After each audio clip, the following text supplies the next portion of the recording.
La scène a un goût de campagne électorale après la campagne électorale. Dans une séquence de communication très théâtrale, Éric Ciotti dévoile au sens propre les points forts de sa politique fiscale. 60 millions d'économies globales d'argent public qui seront reversés, en tout cas que les Niçois retrouveront par la baisse de 51 millions d'euros des impôts. Acte 1, baisse des impôts pour les contribuables niçois et métropolitains.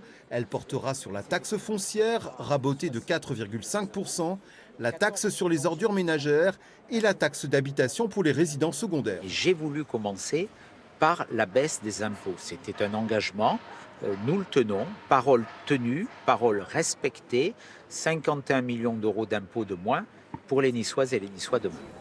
Acte 2, une réduction drastique de la dépense publique. Objectif déclaré, une économie de 60 millions d'euros.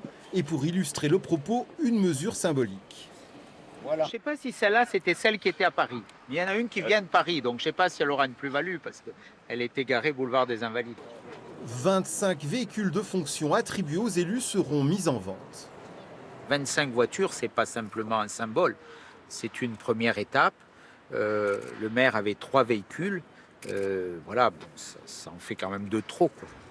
Moins de pression fiscale, des élus et leurs cabinets mis au régime sec, des dépenses revues à la baisse.